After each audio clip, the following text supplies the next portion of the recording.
Have you ever been sitting at your desk and thought, man, I wish I was way more comfortable right now, and also somehow had a Wii so I could relive the classics? Well, today I solved both those problems in the most unnecessary way possible, and I haven't gotten out of my chair in 3 hours.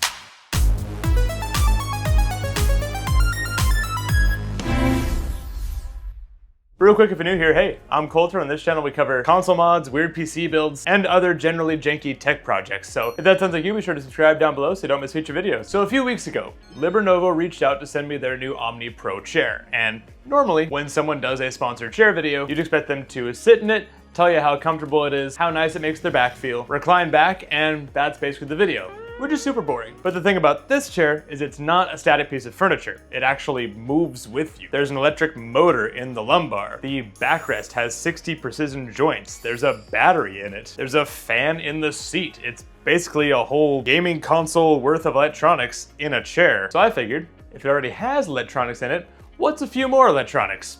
What about a whole freaking console? And that's why today we're building a Nintendo Wii directly into the LiberNovo Omni Pro. And I'm not talking emulation, I'm talking an actual Wii logic board with the GameCube ports intact on it, HDMI and a full little screen setup here in the armrest, USB-C with a battery bank, stuff going on, the works. With the ultimate goal of being able to sit down, recline, and play some good old Wii and GameCube games right here in my chair without ever turning on the TV. That's the dream, right? To not have a TV, I guess? And spoiler alert, we are going to hit some friction in this project, but it does mostly come together in a delightfully janky way, which is very much this channel, so let's get into it. First things first, the Wii itself. I'm using a full board Wii, not a trimmed one, because I want to keep the GameCube ports intact, as well as the Bluetooth and Wi-Fi and all those goodies, and also because trimming a Wii is a heck lot of work. Maybe eventually I'll get into trimming, because it is super cool for portability and little handheld Wii setups and stuff, so let me know in the comments if you want me to endure the pain for that kind of setup. But we don't need portability today, because it's going to be bolted onto a literal chair, so real estate is not the problem. My original plan for the case was to 3D model a kind of bare mount that I would just strap the logic board itself to, and then mount that to the back of the chair,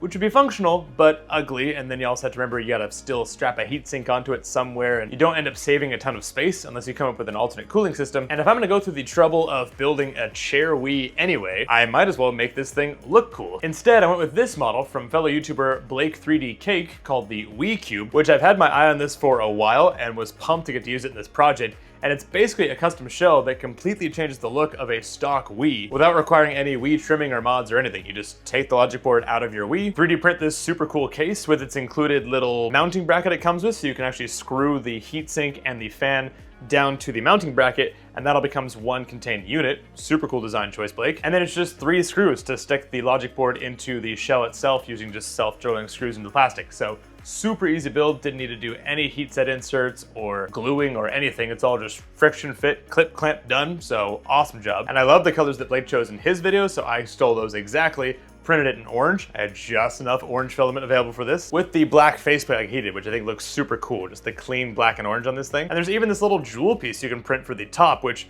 looks super sick, but just a hot tip, when you do print the jewel, you'll probably want to use something smaller than a 0.4mm extruder, because as you can see, the Wii Cube text and the logo printed just fine, but the unnamed brand name above Wii Cube did not print. But the fact that that didn't print might be the reason this video is still on YouTube right now, so we'll call it a win. Other parts of the case assembly, like the buttons for power, sync, and eject, were super easy. You just drop them in, line them up, and then they are just held in place by the logic board itself, and they're clicky and accessible, and they get the job done. And there's even enough room inside this shell to actually drop the original disk drive in there if you need to, even though there's no slot to load discs in it, so it'd be weird if you wanted to do that, but this did actually end up coming in handy, which we'll get to in a minute. As for power, the original plan was the Giltessa USB-C kit, which is a clean little drop-in board, replaces the Wii's stock barrel jack power connector with that sweet USB-C power delivery. And honestly, the dream goal here was kind of beautiful, because the Omni Pro has this little battery pack inside of it, which you can charge up, and then that routes to a little USB-C cable back here that plugs into the seat, which then powers all the power lumbar and the fan and all that kind of stuff. And I was thinking of maybe borrowing that USB-C connection to power the Wii in the back and making this a super slick and minimal setup, or at the very least just use like a big battery or something I can just tuck back there. And so I followed the guide Giltessa provides, soldered the joints, double checked everything, plugged in the USB-C charger,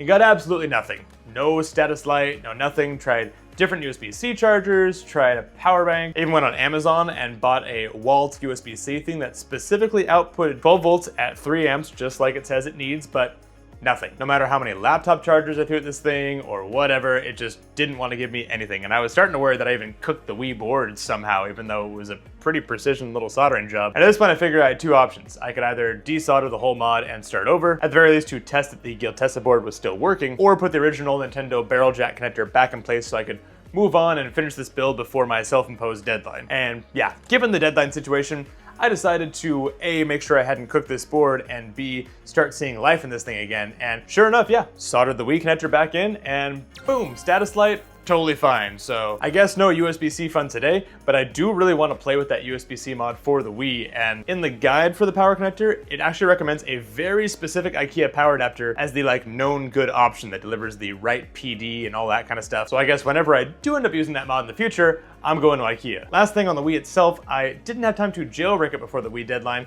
which would normally be a problem given I want to game on this thing. But I do have a physical copy of Double Dash just sitting on my shelf, so I grabbed the still intact disk drive and plugged it up to the logic board. And then with a little plastic baggie between it and the logic board for installation, because of course, I tucked it in there and closed up the case after inserting the Mario Kart disc, which means that yes, once the console's booted up and everything, you cannot change the disc. You just permanently have one disc inside the drive, but for our purposes, it got the job done. And before Nintendo's legal team sends me a strongly worded email, to be clear, I am playing a physical Mario Kart Double Dash disc on a physical Wii console with zero emulation whatsoever. So this is actually completely above board, and here's the case for the game to prove it. As for the screen, I went with a generic AliExpress 5-inch HDMI monitor, just a good old cheap IPS panel, 800 by 480 resolution, about 40 Canadian dollars, and originally designed for a Raspberry Pi project, but it actually works great for this project because the Wii natively outputs 480p, so accidental win. The original plan was to connect that screen directly to the Wii with a good old Wii to HDMI adapter, done deal. But what actually happened was I plugged the Wii into the adapter into the screen and just got these white lines, and that's it. Nothing actually usable. Then I tried going from the Wii to its RCA cables to an HDMI converter to the screen, but same deal. Just absolutely nothing. And so I was starting to worry that the screen itself was dead, so I actually plugged a nearby Xbox 360 into the monitor to see if it worked, and it fired right up. So okay, the screen works, but the Wii just does not want to talk to the screen directly, at least using its own analog signal. And I thought, maybe I can digitize the signal. So I actually routed the Wii into my capture card and then routed the capture card out to the screen, but I guess that was just passed through and not actually doing any conversion of the signal, so that didn't work either. And I was like, shoot, how are we gonna get the Wii to display on this little monitor? Like, they're the same resolution, we have HDMI, but it's just the protocols aren't talking. But sitting there for a minute with this issue, I actually had probably the best idea of this project, which is what if I just plug the screen directly into my Mac as a second display, and then plug the Wii into the capture card I was just using into my Mac, and then I can use OBS's preview projector feature to just full screen the Wii's video output onto the second display. And turns out, yeah, that worked perfectly, with the additional benefit of now I can screen capture what the Wii is displaying super easily, and also use this little screen as a cool little mini second monitor, like for YouTube or whatever. So two birds, I guess. And as predicted, the Wii graphics on this little screen look super crisp, and because it's only 5 inches, but it's the native Wii resolution, it looks way sharper than it did when it was blown up on your CRT TV back in the day. As for the screen's enclosure, yet again, original plan, what actually happened, the original plan was to actually 3D model a custom hinge mechanism with M3 screws so the screen could fold up when it's in use and then sit flush against the armrest when you're not using it. But the catch was that was super ambitious, given that I've only started 3D modeling stuff like for the last month-ish or so, maybe a few months. And I knew that a hinge thing was gonna require a lot of iteration, and like I said, my self-imposed deadline helped to really spark some other creativity instead of spending endless hours on creating a arguably unnecessary accessory in my office. And so when I was flipping through potential starter models to CAD something up for this thing, I came across this model by Peter Smartzik that was designed exactly for this little monitor. I was actually meant to turn it into a little Stream Deck thing, which is exactly the right tilts and kind of vibe I was looking for. So I was like, great. I pulled that down into Fusion 360,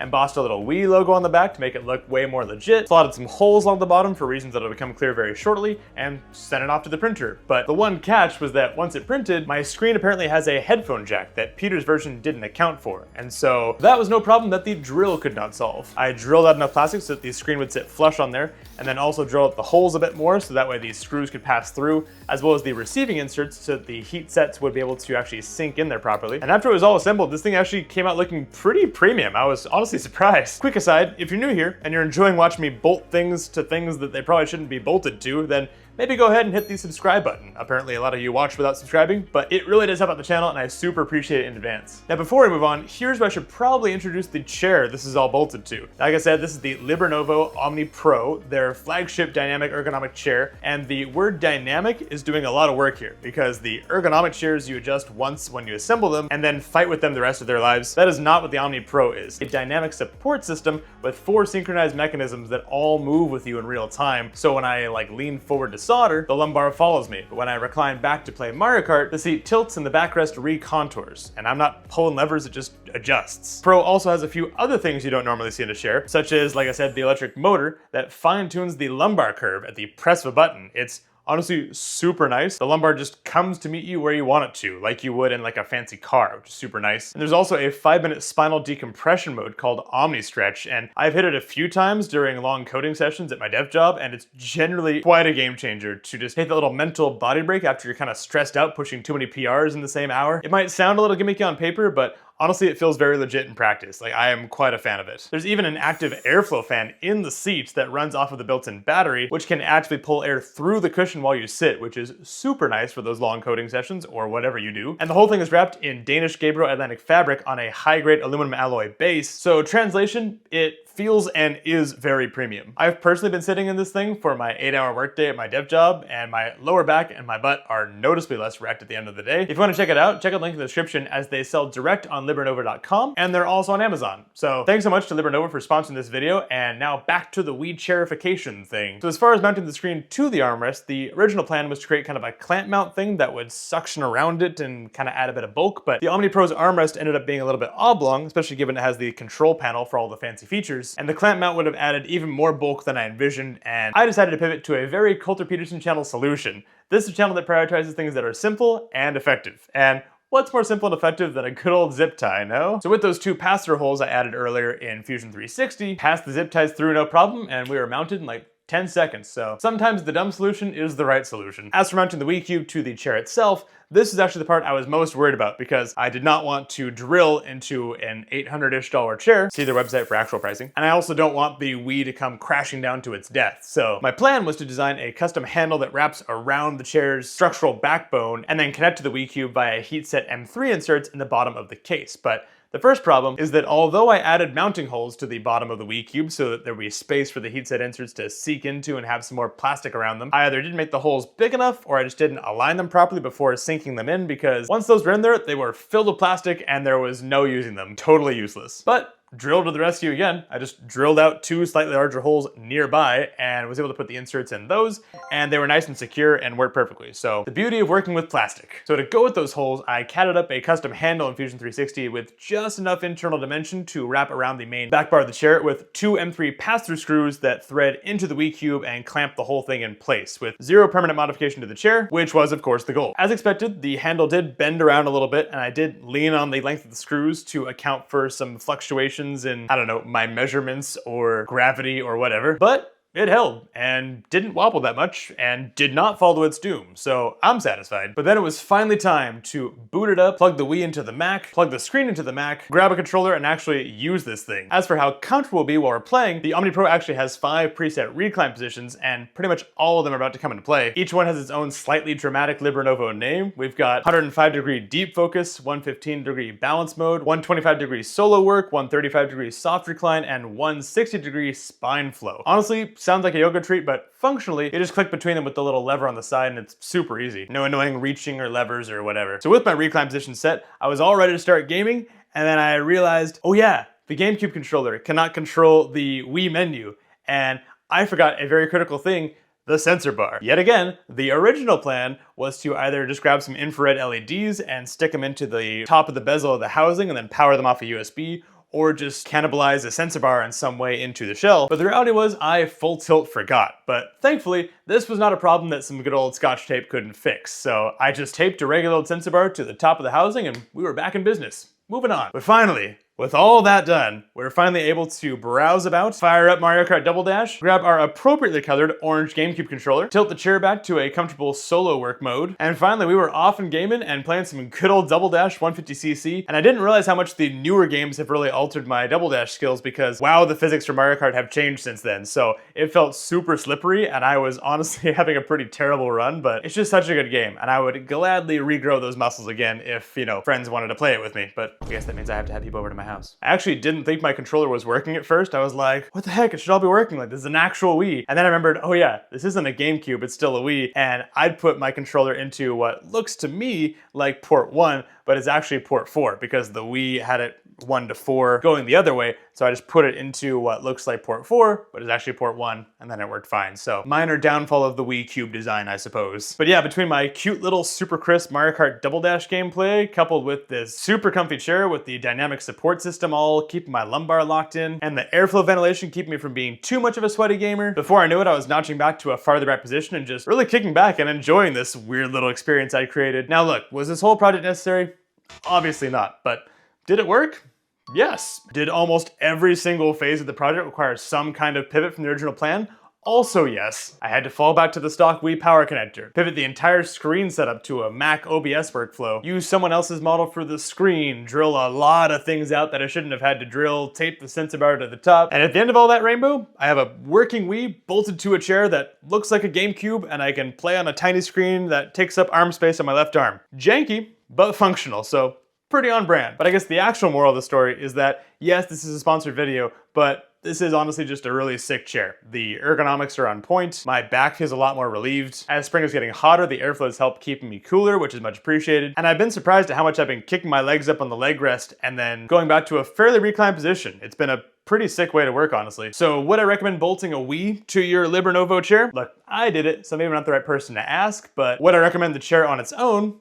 Yeah, easily. Again, check out the link in the description if you want to check it out for yourself, and thanks again to LiberNovo for sponsoring this video. Let me know in the comments what console you want me to bolt to a desk chair next, or maybe a sleeper GameCube inside of a desk build or something. And also drop a controller emoji in the comments if you want to see more janky console furniture hacks like this, or at least something to let me know if this was at all entertaining to you and I should keep doing videos like this. And if you like this video, you'll probably at the time where I created a giant 3D printed Xbox Series X as an enclosure for an external GPU setup for the ROG Xbox Ally X, which was quite a ride. Go ahead and check that one out. Thank you guys so much for watching, and I'll see you in the next one.